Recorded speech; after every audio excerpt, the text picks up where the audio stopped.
Book 4, Chapter 10. Extracts from the Letters of Zanoni to Mejnour.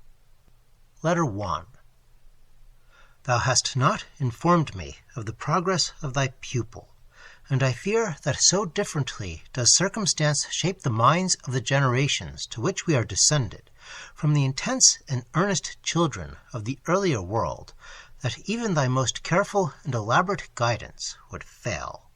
With loftier and purer natures than that of the neophyte, thou hast admitted within thy gates even that third state of being which the Indian sage rightly recognizes as being between the sleep and the waking, and describes imperfectly by the name of trance, is unknown to the children of the northern world, and few would but recoil to indulge it, regarding its peopled calm as maya and delusion of the mind, instead of ripening and culturing that airy soil from which nature, duly known, can evoke fruits so rich and flowers so fair. They strive but to exclude it from their gaze. They esteem that struggle of the intellect from men's narrow world to the spirit's infinite home as a disease which the leech must extirpate with pharmacy and drugs, and know not even that it is from this condition of their being, in its most imperfect and infant form, that poetry, music, art, all that belong to an idea of beauty to which neither sleeping nor waking can furnish archetype and actual semblance, take their immortal birth. When we, O Mejnour, in the far time, were ourselves the neophytes and aspirants, we were of a class to which the actual world was shut and barred. Our forefathers had no object in life but knowledge. From the cradle we were predestined and reared to wisdom as to a priesthood. We commenced research where modern conjecture closes its faithless wings. And with us, those were common elements of science which the sages of today disdain as wild chimeras, or despair of as unfathomable mysteries. Even the fundamental principles, the large yet simple theories of electricity and magnetism, rest obscure and dim in the disputes of their blinded schools. Yet even in our youth, how few ever attained to the first circle of the brotherhood, and, after warily enjoying the sublime privileges they sought, they voluntarily abandoned the light of the sun, and sunk without effort to their grave, like pilgrims in a trackless desert, overawed by the stillness of their solitude, and appalled by the absence of a goal. Thou, in whom nothing seems to live but the desire to know, thou, who, indifferent whether it leads to weal or to woe, lendest thyself to all who would tread the path of mysterious science, a human book, insensate to the precepts it announces, thou hast ever sought and often made additions to our number. But to these have only been vouchsafed partial secrets. Vanity and passion unfitted them for the rest, and now, without other interest than that of an experiment in science, without love and without pity, thou exposest this new soul to the hazards of the tremendous ordeal. Thou thinkest that a zeal so inquisitive, a courage so absolute and dauntless, may suffice to conquer, where austerer intellect and purer virtue have so often failed. Thou thinkest, too, that the germ of art that lies in the painter's mind, as it comprehends in itself the entire embryo of power and beauty, may be expanded into the stately flower of the golden science. It is a new experiment to thee. Be gentle with thy neophyte, and if his nature disappoint thee in the first stages of the process, dismiss him back to the real, while it is yet time to enjoy the brief and outward life which dwells in the senses and closes with the tomb. And as I thus admonish thee, O Mejnour, wilt thou smile at my inconsistent hopes? I, who have so invariably refused to initiate others into our mysteries, I begin at last to comprehend why the great law, which binds man to his kind, even when seeking most to set himself aloof from their condition, has made thy cold and bloodless science the link between thyself and thy race. Why thou hast sought converts and pupils, why, in seeing life after life voluntarily dropping from our starry order, thou still aspirest to renew the vanished and repair the lost. Why, amidst thy calculations, restless and unceasing as the wheels of nature herself, thou recoilest from the thought to be alone. So with myself, at last I too seek a convert, an equal. I too shudder to be alone. What thou hast warned me of has come to pass. Love reduces all things to itself. Either must I be drawn down to the nature of the beloved, or hers must be lifted to my own. As whatever belongs to true art has always necessarily attracted for us, whose very being is in the ideal whence art descends, so in this fair creature I have learned, at last, the secret that bound me to her at first glance. The daughter of music, passing into her being, became poetry. It was not the stage that attracted her with its hollow falsehoods. It was the land in her own fancy which the stage seemed to center and represent. There the poetry found a voice. There it struggled into imperfect shape. And then, that land insufficient for it, it fell back upon itself. It colored her thoughts. It suffused her soul. It asked not words. It created not things. It gave birth but to emotions, and lavished itself on dreams. At last came love, and there, as a river into the sea, it poured its restless waves, to become mute and deep and still, the everlasting mirror of the heavens. And is it not through this poetry which lies within her that she may be led into the large poetry of the universe? Often I listen to her careless talk and find oracles in its unconscious beauty, as we find strange virtues in some lonely flower.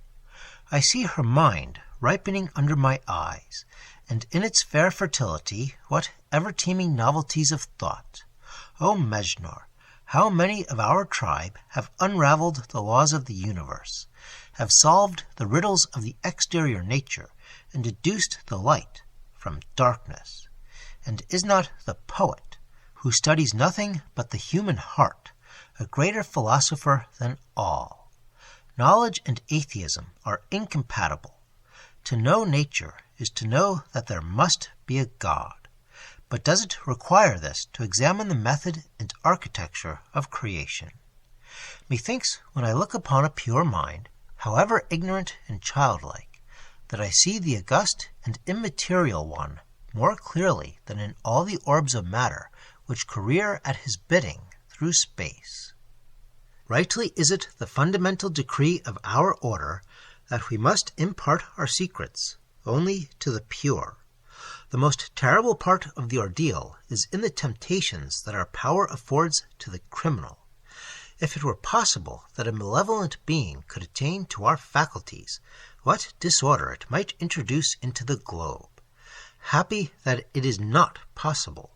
The malevolence would disarm the power. It is in the purity of Viola that I rely, as thou more vainly hast relied on the courage or the genius of thy pupils. Bear me witness, Mejnour, never since the distant day in which I pierced the arcana of our knowledge have I ever sought to make its mysteries subservient to unworthy objects. Though, alas, the extension of our existence robs us of a country and a home, though the law that places all science, as all art, in the abstraction from the noisy passions and turbulent ambition of actual life, forbids us to influence the destinies of nations, for which heaven selects ruder and blinder agencies. Yet, wherever have been my wanderings, I have sought to soften distress and to convert from sin. My power has been hostile only to the guilty, and yet with all our lore, how in each step we are reduced to be but the permitted instruments of the power that vouchsafes our own, but only to direct it. How all our wisdom shrinks into naught, compared with that which gives the meanest herb its virtues, and peoples the smallest globule with its appropriate world. And while we are allowed at times to influence the happiness of others, how mysteriously the shadows thicken round our own future doom. We cannot be prophets to ourselves. With what trembling hope I nurse the thought that I may preserve to my solitude the light of a living smile. Extracts from Letter 2.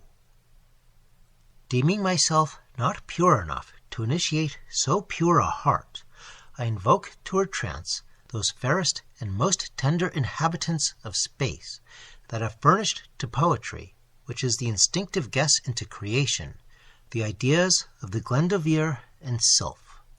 And these were less pure than her own thoughts, and less tender than her own love. They could not raise her above her human heart, for that has a heaven of its own. I have just looked on her in sleep. I have heard her breathe my name. Alas, that which is so sweet to others has its bitterness to me. For I think how soon the time may come when that sleep will be without a dream, when the heart that dictates the name will be cold, and the lips that utter it be dumb. What a twofold shape there is in love! If we examine it coarsely, if we look but on its fleshy ties, its enjoyments of a moment, its turbulent fever and its dull reaction, how strange it seems that this passion should be the supreme mover of the world, that it is this which has dictated the greatest sacrifices and influenced all societies and all times, that to this the loftiest and loveliest genius has ever consecrated its devotion, that but for love there were no civilization, no music, no poetry, no beauty, no life beyond the brutes. But examine it in its heavenlier shape, in its utter abnegation of self, in its intimate connection with all that is most delicate and subtle in the spirit, its power above all that is sordid in existence, its mastery over the idols of the baser worship, its ability to create a palace of the cottage, an oasis in the desert, a summer in the iceland, where it breathes and fertilizes and glows, and the wonder rather becomes how so few regard it in its holiest nature. What the sensual call its enjoyments are the least of its joys.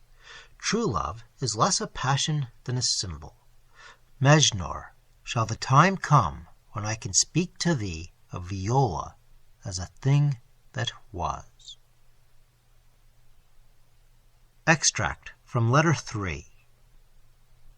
Knowest thou that of late I have sometimes asked myself, is there no guilt in the knowledge that has so divided us from our race? It is true that the higher we ascend, the more hateful seems to us the vices of the short-lived creepers of the earth. The more the sense of the goodness of the all-good penetrates and suffuses us, and the more immediately does our happiness seem to emanate from him. But, on the other hand, how many virtues must lie dead in those who live in the world of death, and refuse to die? Is not this sublime egotism, the state of abstraction and reverie, the self-wrapped and self-dependent majesty of existence, a resignation of that nobility which incorporates our own welfare, our joys, our hopes, our fears, with others? To live on in no dread of foes, undegraded by infirmity, secure through the cares, and free from the disease of flesh, is a spectacle that captivates our pride. And yet dost thou not more admire him who dies for another? Since I have loved her, Mejnour, it seems almost cowardice to elude the grave which devours the hearts that wrap us in their folds. I feel it. The earth grows upon my spirit. Thou art right. Eternal age, serene and passionless, is a happier boon than eternal youth, with its yearnings and desires. Until we can be all spirit, the tranquillity of solitude must be indifference. Extracts from Letter 4. I have received thy communication. What, is it so? Has thy pupil disappointed thee? Alas, poor pupil! But here follow comments on those passages in Glyndon's life already known to the reader, or about to be made so, with earnest adjurations to Mejnour to watch yet over the fate of his scholar. But I cherish the same desire with a warmer heart. My pupil, how the terrors that shall encompass thine ordeal warn me from the task. Once more I will seek the Son of Light. Yes, Adon-ai, long deaf to my call, at last has descended to my vision, and left behind him the glory of his presence in the shape of hope. Oh, not impossible, Viola, not impossible, that we may yet be united, soul with soul. Extract from Letter 5, many months after the last. Mejnour, awake from thine apathy, rejoice, a new soul will be born to the world, a new soul that shall call me Father. Ah, if they for whom exist all the occupations and resources of human life, if they can thrill with exquisite emotion at the thought of hailing again their own childhood in the faces of their children, if in that birth they are born once more into the holy innocence which is the first state of existence, if they can feel that on man devolves almost an angel's duty when he has a life to guide from the cradle and a soul to nurture for the heaven, what to me must be the rapture to welcome an inheritor of all the gifts which double themselves in being shared. How sweet the power to watch and to guard, to instill the knowledge, to avert the evil, and to guide back the river of life in a richer and broader and deeper stream to the paradise from which it flows. And beside that river our souls shall meet sweet Mother. Our child shall supply the sympathy that fails as yet. And what shape shall haunt thee, what terror shall dismay, when thy initiation is beside the cradle of thy child?